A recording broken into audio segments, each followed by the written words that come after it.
Assalamualaikum warahmatullahi wabarakatuh. Selamat pagi kelas 7. Bagaimana kabar kalian hari ini? Semoga dalam keadaan sehat selalu ya.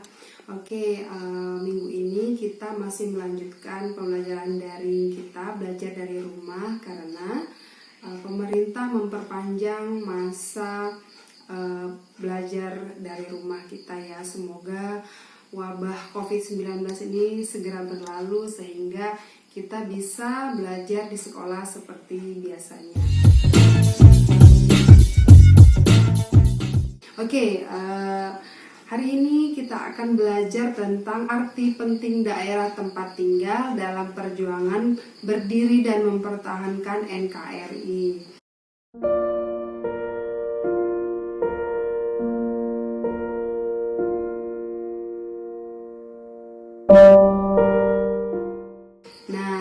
Miss Fitri berharap dari pembelajaran kita hari ini kalian bisa tahu apa saja arti Provinsi Lampung itu dalam perjuangan dan mempertahankan NKRI. Oke, kita mulai materinya ya. Disimak baik-baik videonya sampai akhir karena ada materi nanti yang akan kalian jadikan tugas di akhir, nanti Miss Fitri kasih tahu. Oke, jadi yang pertama, hak dan kewenangan pemerintah daerah itu seperti apa saja? Nah, yang pertama itu mengatur dan mengurus sendiri urusan pemerintahan. Kemudian memilih pimpinan daerah. Ini dilaksanakan misalnya ada pemilu kada ya, pemilihan gubernur, wali kota ya, dan camat dan lain sebagainya. Kemudian mengelola aparatur daerah. Nah, itu salah satu hak dan kewenangan pemerintah daerah ya. Kemudian mengelola kekayaan daerah, memungut pajak daerah dan retribusi daerah. Kemudian mendapatkan bagi hasil dari pengelolaan sumber daya alam. Nah, begitu pula dengan Provinsi Lampung ya. Kalau minggu sebelumnya kita telah belajar tentang karakteristik daerah Lampung itu seperti apa, dan kalian telah memberikan jawaban kalian dari tugas yang Miss Fitri berikan. Nah, sekarang kita belajar hak dan kewenangan pemerintah daerahnya itu seperti apa. Kemudian kewajiban pemerintah daerah itu seperti apa saja? Nah, yang pertama, melindungi masyarakat, menjaga persatuan dan kesatuan, kerukunan nasional serta keutuhan NKRI, itu sudah pasti ya. Kemudian yang kedua, meningkatkan kualitas kehidupan masyarakat, mewujudkan keadilan dan pemerataan, meningkatkan pelayanan dasar pendidikan, menyediakan fasilitas pelayanan kesehatan, menyediakan fasilitas sosial, melestarikan lingkungan hidup, melestarikan nilai sosial budaya, dan sebenarnya masih banyak lagi kewajiban pemerintah daerah, tapi kalian bisa baca sendiri buku kalian ya, di buku cetak kalian bisa cek di sana, ada materi yang Miss Fitri rangkum di sini. Oke, berikutnya otonomi daerah itu kan diberlakukan sejak tanggal 1 Januari tahun 2001 ya. Nah, dari situ kalau sebelumnya kita berpusat pada sentral, pada Jakarta, nah dari 2001 itu daerah itu memiliki wewenang untuk mengatur rumah tangganya sendiri. Apa saja hasil positifnya, contohnya seperti apa saja. Nah, ini makin giatnya pembangunan. Nah, kita lihat di provinsi-provinsi yang bagian timur sana yang pembangunannya masih belum merata, setelah diadakan otonomi daerah, maka pembangunan makin giat ya, makin banyak pembangunannya. Kemudian diadakannya pemilu kada. Kalau dulu kan dari pusat ya, sentral ya. Kalau sekarang sudah ke daerah, otonomi daerah, otomatis daerah itu memilih gubernurnya sendiri atau pemimpin daerahnya sendiri. Kemudian diundangnya investor dari dalam dan luar negeri. Seperti di Lampung sendiri sudah banyak sekarang investor-investor asing yang menanamkan modalnya di Provinsi Lampung ya. Kalau lebih jelasnya di bidang apa saja itu kalian bisa cari di internet, oke? Kemudian ada pemerataan sumber daya manusia. Kemudian meningkatnya pendapatan daerah terutama dari pajak ya. Jelas karena pajak itu dikelola oleh daerah dan itu yang menjadikan pendapatan daerah, masing-masing daerah itu tentu berbeda-beda. Oke, misalnya Lampung berbeda dengan DKI Jakarta, dengan Aceh, dengan Bali dan lain sebagainya. Kemudian materi berikutnya yaitu upaya mempertahankan persatuan dan kesatuan Indonesia. Kalian bisa cek bukunya halaman 147 ya. Dalam sejarah perjuangan bangsa Indonesia, semangat persatuan dan kesatuan nasional menjadi senjata yang ampuh dalam mengatasi setiap gangguan yang ingin meruntuhkan keberadaan NKRI.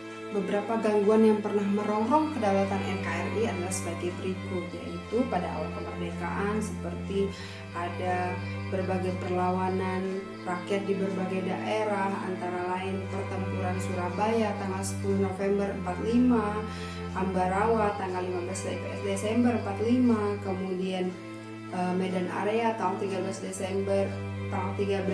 Oktober 45, Bandung Lautan Api 13 Oktober 45, Margarana di Bali tanggal 20 November 46, peristiwa Merah Putih di Manado tanggal 14 Februari 46, pertempuran Sulawesi Selatan tanggal 24 Desember 45, dan peristiwa Merah Putih di Biak pada tanggal 14 Maret 46. Nah, selain rongrongan sekutu dan Belanda, NKRI juga dirongrong oleh kekuatan dalam negeri seperti ada pemberontakan G30 SPKI, DITI di Jawa Barat dan Jawa Tengah, pemberontakan Pramesta di Sulawesi, dan pemberontakan PRRI di Sumatera Barat.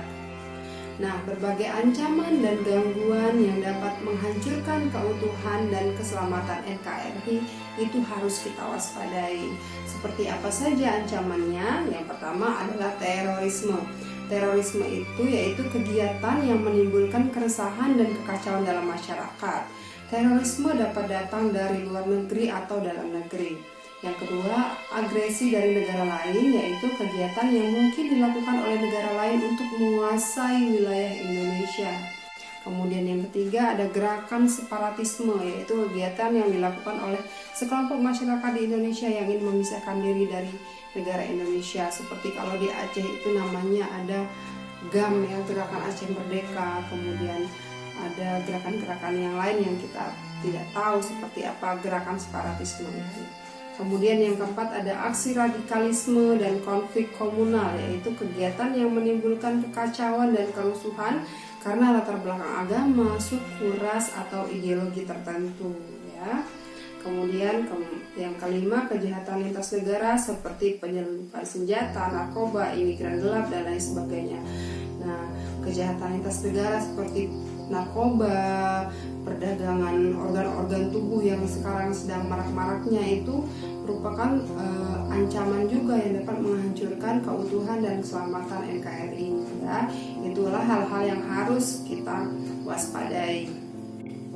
Nah, kemudian materi berikutnya yaitu usaha mempertahankan NKRI. Nah, usaha-usaha itu seperti apa saja? Ini berdasarkan Undang-Undang Nomor 3 Tahun 2002 tentang Pertahanan Negara.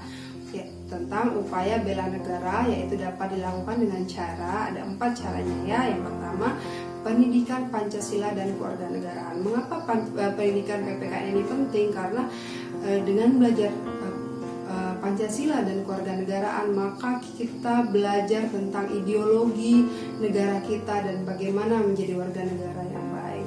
Kemudian yang kedua ada pelatihan kemiliteran secara wajib.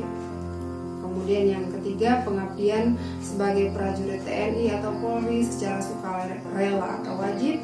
Dan yang keempat adalah pengabdian melalui profesi. Ya, secara kemiliteran sebagai prajurit TNI atau Polri itu adalah salah satu usaha untuk mempertahankan NKRI ya. Jadi para tentara kita, Polri itu adalah garda terdepan dalam kalau ada serangan atau dalam rangka menyelamatkan negara kita, mereka yang akan maju lebih dulu ya. Kemudian ada pengabdian melalui profesi. Jadi seseorang yang bekerja harus bekerja dengan sungguh-sungguh. Kalian sebagai pelajar, belajarlah dengan sungguh-sungguh. Itu adalah salah satu upaya mempertahankan negara kesatuan Republik Indonesia. Karena apa? Dengan kalian belajar, kalian menyumbangkan pemikiran kalian untuk negara, kemudian kalian bisa mengharumkan nama negara ya. Jadi mengabdilah sebaik-baiknya. Kalau kalian jadi pelajar, jadilah pelajar yang baik. Kalau kalian nanti suatu saat jadi dokter, jadilah dokter yang baik. Kalau kalian jadi dosen, jadilah dosen yang baik. Kemudian profesi apapun itu, lakukanlah dengan sebaik-baiknya ya. Tadi sudah selesai materi kita. Kalau ada yang belum jelas, kalian bisa buka buku kalian ya, kalian halaman 147 ya. Kalian bisa cek, kalau ada hal yang belum kalian pahami bisa tanya langsung ke Miss Fitri. Nah sekarang kalian kerjakan tugasnya.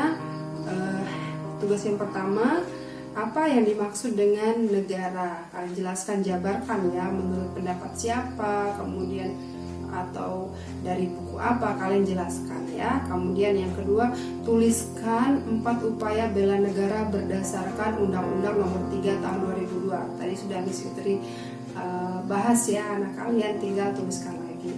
Nah, tulis jawaban kalian ini di dalam komentar di bawah ini ya, di komentar di dalam video ini. Jadi mengapa ditulis di komentar? Agar jawaban kalian tetap terekam dan siapapun itu bisa melihat. Kalau orang tua kalian mau ngecek, oh iya ini anak saya bisa menjawab tugas PPKN dari Miss Fitri, atau ada guru lain yang ingin melihat jawaban kalian, ingin mengoreksi jawaban kalian, juga bisa dilihat secara langsung. Oke, jadi tolong sebutkan nama, kemudian tulis jawaban nomor 1 dan nomor 2 ya, cukup mudah ya. Oke, demikian materi kita pada kesempatan ini. Kalau ada hal yang belum jelas, tanyakan. Kemudian jangan lupa tetap jaga kesehatan, di rumah aja ya. Mudah-mudahan wabah COVID-19 ini segera berakhir sehingga kita bisa belajar seperti biasanya. Oke, Miss Fitri akhiri. Assalamualaikum warahmatullahi wabarakatuh.